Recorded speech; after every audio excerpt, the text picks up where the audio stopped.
Hello friends, आइए बात करते हैं हाइपोथेसिस की और हाइपोथेसिस टेस्टिंग की। आज हम पूरा डिटेल में देखेंगे हाइपोथेसिस होता क्या है और उसको कैसे टेस्ट किया जाता है।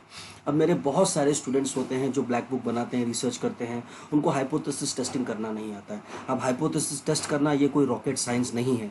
अगर आप अपने 13 स्टैंडर्ड में चले जाओ तो आपको स्टैटिस्टिक्स सब्जेक्ट होता है और आपको प्रॉपरली हाइपोथेसिस टेस्ट करना सिखाया जाता है। इवन आप एक्सेल को यूज़ करके आप हाइपोथेसिस को आसानी से टेस्ट कर सकते हो। अब आइए देखते हैं हाइपोथेसिस के बारे में थोड़ी सी और जानकारी हम लोग लेते हैं। जब भी आप क्वांटिटेटिव स्टडी करते हो तो वहाँ पर हाइपोथेसिस का कॉन्सेप्ट आता है। क्वालिटेटिव स्टडी जो लोग करते हैं वहाँ पर हाइपोथेसिस का कॉन्सेप्ट नहीं आता है। जब मैं क्वांटिटेटिव स्टडी बोलूँ तो आपके पास कुछ नंबर्स होने चाहिए। यस, आपके पास कुछ वेरिएबल्स होने चाहिए। जब मैं वेरिएबल्स बोलूँ तो जैसे मैं आपको 12th स्टैंडर्ड में लेके चलता हूँ। 12th स्टैंडर्ड में आपने डिमांड एंड प्राइस के बीच का रिलेशनशिप स्टडी किया था। आपने देखा था कि जब प्राइस बढ़ता है तो डिमांड घटता है और जब when price falls demand rises. ये दो वेरिएबल्स हैं, ठीक है।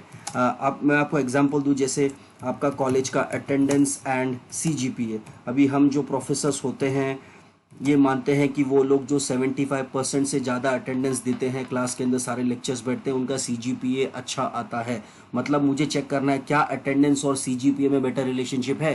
क्या वो लोग जो ज़्यादा अटेंडेंस देते हैं अच्छा सीजीपीए लाते हैं, मुझे ये रिलेशनशिप चेक करना है, ठीक है। अब मैं आपको एग्जांपल दे दूँ, कोई कंपनी होगी वो चेक करना चाहेगी कि अगर उनके एम्प्लॉय अपने जॉब से सेटिस्फाइड है, so can they give better performance. Yes, is there a relationship between high job satisfaction and high performance. ऐसे बहुत सारे वेरिएबल्स होते हैं।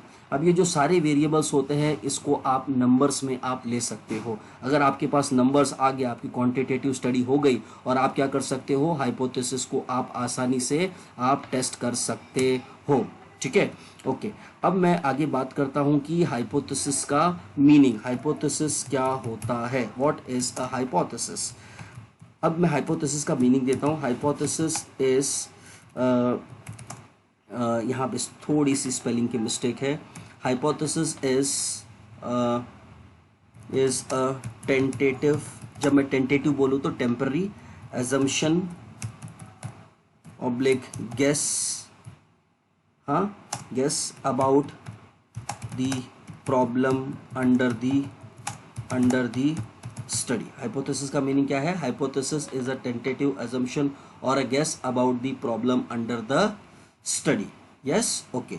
सो हाइपोथेसिस एक गेस होता है। हम गेस मारते हैं कि डिमांड और प्राइस के बीच में इनवर्स रिलेशनशिप है, ऐसा तो थियरी बोलता है, लेकिन वाकई में रियल लाइफ में डिमांड और प्राइस में इनवर्स रिलेशनशिप है। अब मुझे इसको क्या करना है, मुझे इसको चेक करना है। तो हाइपोथेसिस इज समथिंग, मैं यहाँ पे थोड़ा आगे लिख देता हूँ। Hypothesis something which can be, it can be tested, it can be tested.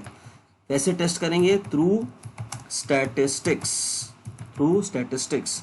अब जो लोग पीएचडी करते हैं स्टूडेंट्स, उन लोग सॉफ्टवेयर की यूज़ करते हैं हाइपोथेसिस टेस्ट करने के लिए। उन लोग सॉफ्टवेयर यूज़ करते हैं। मैं कुछ आपको इस सॉफ्टवेयर के बारे में थोड़ा सा जानकारी दे देता हूं, ताकि मैं मानता हूं कि मेरे कुछ स्टूडेंट्स आगे चल के पीएचडी करेंगे, अपना करियर वगैरह बनाएंगे, तो आपको कुछ सॉफ्टवेयर यूज़ करना पड़ता है। अब सॉफ्टवेयर में जैसे आपका जो एक्सेल है, ये भी अपने आप में एक सॉफ्टवेयर है। एक्सेल को यूज़ करके भी आप क्या कर सकते हो, हाइपोथेसिस को टेस्ट कर सकते हो। आर सॉफ्टवेयर, ये एक ओपन सोर्स सॉफ्टवेयर है, इसको भी यूज़ करके आप स्टैटिस्टिक्स टेस्ट कर सकते हो।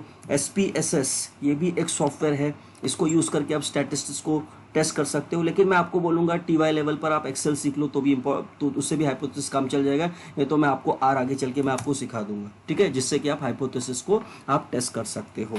अब हम लोग देखते हैं कैटेगरीज ऑफ हाइपोथेसिस। हाइपोथेसिस की कितनी कैटेगरीज होती है? Categories of hypothesis. Yes, broadly speaking अगर मैं हाइपोथेसिस की कैटेगरी बताऊँ, आप कोई भी जर्नल्स उठा लो, रिसर्च पेपर उठा लो, हाइपोथेसिस बेसिकली दो टाइप का होता है, ठीक है। एक होता है हाइपोथेसिस ऑफ, इसको मैं ब्लैक कर दूं, एक होता है आपका hypothesis of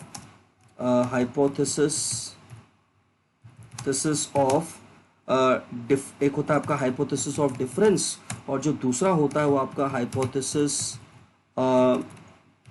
of association, association oblique causation, ठीक है। अब ये दोनों के लिए अलग अलग स्टैटिस्टिक्स लगते हैं। तो अब ये जो हाइपोथेसिस ऑफ डिफरेंस है मैं कभी आपको डिटेल में बताऊंगा। ये जो हाइपोथेसिस ऑफ एसोसिएशन कॉजेशन है ये बहुत आसानी से चेक किया जा सकता है, ठीक है। तो आज मैं ये जो पहला वाला इसको मैं नहीं कवर कर रहा हूँ, यहाँ पर भी टी टेस्ट वगैरह लगता है बट वो बहुत लंबा चौड़ा है, मैं इस लेक्चर में नहीं कवर करूँगा। मैं आपको बोलूँगा एटलीस्ट अगर आपको हाइपोथेसिस वाकई में टेस्ट करना है, अपने रिसर्च को वाकई में एम्पेरिकल बना रहा है तो गो फॉर एसोसिएशन टेस्टिंग। यहाँ पर अगर मुझे हाइपोथेसिस ऑफ एसोसिएशन या कॉजेशन चेक करना है तो मैं कोरिलेशन कोएफिशिएंट का यूज़ कर सकता हूँ जो आपको 13 स्टैंडर्ड में सिखाया गया था, correlation coefficient, hope my spelling is correct. और दूसरा है रिग्रेशन एनालिसिस। सो रिग्रेशन या कोरिलेशन कोएफिशिएंट का यूज़ करके मैं हाइपोथेसिस ऑफ एसोसिएशन को चेक कर लेता हूँ। अब मैं आपको अपने वेरिएबल्स पर लेके चलता हूँ। लेट्स से मैं वो डिमांड एंड प्राइस इनके बीच का मुझे रिलेशनशिप चेक करना है। अब मुझे चेक करना है क्या डिमांड एंड प्राइस के बीच में वाकई इनवर्स रिलेशनशिप है या पॉजिटिव रिलेशनशिप है या नो रिलेशनशिप, मुझे चेक करना है। तो चेक करने के लिए मुझे एक्सेल यूज़ करना पड़ेगा, मेरे पास कुछ नंबर्स होने चाहिए। मैं डिमांड को ले लूँगा केजीज में या टन्स में, प्राइस को ले लूँगा रुपीज़ या डॉलर्स में। उसके बेसिस में मैं हाइपोथेसिस को क्या करूँगा, मैं टेस्ट कर सकता हूँ, ठीक है। अब उसके पहले आपको ये नल और ऑल्टरनेटिव हाइपोथेसिस का डिफरेंस समझना पड़ेगा। अब जैसे कि ये नल हाइपोथेसिस, जब आप हाइपोथेसिस टेस्ट करते हो तो ये नल और ऑल्टरनेटिव हाइपोथेसिस का डिफरेंस आता है। Null and alternative hypothesis, yes. The opposite of null hypothesis is alternative hypothesis, yes. Null hypothesis का जो ऑपोजिट होता है उसको हम लोग बोलते हैं ऑल्टरनेटिव हाइपोथेसिस।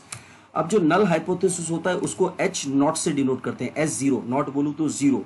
अभी मेरा डिमांड एंड प्राइस, अब नल हाइपोथेसिस क्या बोलेगा कि डिमांड एंड प्राइस में नो रिलेशनशिप है। अब एक बात ध्यान रखना, हाइपोथेसिस कभी भी आपको स्टेटमेंट में लिखना पड़ता है। तो मैं ऐसा लिखूंगा, there is no relationship between demand and price, yes. Null hypothesis क्या बोलेगा कि डिमांड एंड प्राइस में नो रिलेशनशिप है। अब आपका जो ऑल्टरनेट हाइपोथेसिस है वो क्या बोलेगा, there is a relationship between demand and price, yes. अब नल हाइपोथेसिस का ऑपोजिट होता है ऑल्टरनेटिव हाइपोथेसिस।